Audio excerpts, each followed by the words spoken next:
जय जिनेन्द्र। मैं कुमकुम जैन समय सार की गाथा नंबर 9 और 10 का समरी करने जा रही हूँ। अभी गाथा नंबर 8 में हमने जाना कि परमार्थ का प्रतिपादक होने से व्यवहार न्याय भी स्थापित करने योग्य मतलब प्रयोजन की सिद्धि के लिए उपयोगी है। अब हमें गाथा नंबर 9 और 10 के द्वारा आचार्य जी बता रहे हैं कि यह व्यवहार परमार्थ यानी कि निश्चय का प्रतिपादक किस प्रकार है। गाथा नंबर 9 में निश्चय श्रुत केवली का स्वरूप बताते हुए कहा है कि वह निर्विकल्प समाधि रूप साधन से शुद्धात्मा का अनुभव करते हैं। भावश्रुत, राग रहित, निमित्त रहित और मन के संबंध से भी रहित होते हैं और नियम से द्वादशांग श्रुत के पाठी भी होते हैं। गाथा नंबर 10 में व्यवहार श्रुत केवली का स्वरूप बताते हैं कि जो द्वादशांग संपूर्ण द्रव्य श्रुत को जानते हैं और नियम से आत्मन अनुभवी होते हैं। आत्मख्याति में आचार्य अमृतचंद ने इसे सरल शब्दों में स्पष्ट किया है। जो श्रुत ज्ञान के बल से केवल शुद्ध आत्मा को जाने वह श्रुत केवली है। यह परमार्थ मतलब निश्चय कथन है। और जो सर्वशुद्ध ज्ञान को जानते हैं वह श्रुत केवली है। यह व्यवहार कथन है। शुद्ध ज्ञान का अधिकतम विकास द्वादशांग का पाठी होना है और इस कारण यहाँ इसे सर्वश्रुत कहा है। यहाँ यह भी सिद्ध किया कि जैसे ज्ञान आत्मा है, सर्वश्रुत ज्ञान भी आत्मा ही है।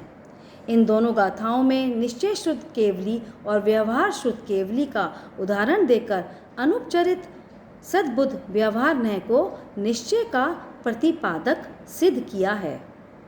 श्रुत ज्ञान और आत्मा में गुण गुणी रूप और पर्याय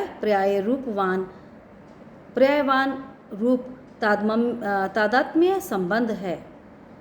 आचार्य जयसेन ने तात्पर्य वृत्ति नामक संस्कृत टीका में इन गाथाओं का भाव ऐसे स्पष्ट किया है। जो भाव श्रुत रूप स्व संवेदन ज्ञान के बल से शुद्धात्मा को जानते हैं वह निश्चय श्रुत केवली हैं और जो शुद्धात्मा का अनुभव नहीं करते, शुद्धात्मा को नहीं भाते, केवल द्वादशांग रूप बाह्य विषय को ही जानते हैं वे व्यवहार श्रुत केवली हैं। निश्चय श्रुत केवली और व्यवहार श्रुत केवली अलग अलग व्यक्ति नहीं होते। श्रुत केवली तो एक ही होते हैं और वे द्वादशांग के पाठी और आत्म अनुभवी ही होते हैं। जो व्यक्ति जिस समय आत्मा को जानने के कारण निश्चय श्रुत केवली है वही व्यक्ति उसी समय द्वादशांग रूप श्रुत का विशेषज्ञ होने के कारण व्यवहार श्रुत केवली भी है। इसी प्रकार जो व्यक्ति जिस समय द्वादशांग का पाठी होने से व्यवहार श्रुत केवली है वही व्यक्ति उसी समय आत्मज्ञानी होने से निश्चय श्रुत केवली भी है। उनमें ना व्यक्ति भेद है और ना समय भेद ही। जिस प्रकार मोक्ष मार्ग दो नहीं उनका निरूपण दो प्रकार से है, उसी प्रकार केवली या श्रुत केवली भी दो नहीं उनका निरूपण दो प्रकार से है। जिस प्रकार निश्चय और व्यवहार केवली 13वें गुणस्थान और उसके आगे ही होते हैं, उसके पहले नहीं, उसी प्रकार निश्चय और व्यवहार श्रुत केवली भी 4थे से 12वां गुणस्थान तक ही होते हैं, उसके पहले नहीं। स्वधर्मादि इंद्र, लोकांतक देव एवं सर्वार्थ सिद्धि आदि के अहम इंद्र भी द्वादशांग के पाठी और आत्म अनुभवी होते हैं, लेकिन देवगति में संयम नहीं होता जिसके कारण यह गुणस्थान 4थे से ऊपर नहीं जाते।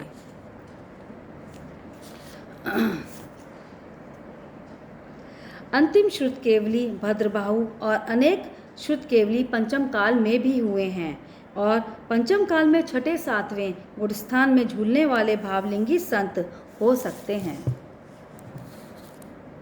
इस तरह हमने व्यवहार को परमार्थ का प्रतिपादक दो दृष्टियों से देखा। पहला, ज्ञान और ज्ञानी के भेद से कथन करने वाला जो व्यवहार है उससे भी मात्र परमार्थ ही कहा जाता है, अन्य कुछ नहीं। और दूसरा, आत्मा द्रव्य है और सर्वश्रुत ज्ञान उसी आत्म द्रव्य की पर्याय इस सर्वश्रुत ज्ञान को जानने वाले व्यवहार ज्ञान से भी प्रकारांतरत से आत्मा को ही बताया है, मतलब उसी का प्रतिपादन किया है। धन्यवाद।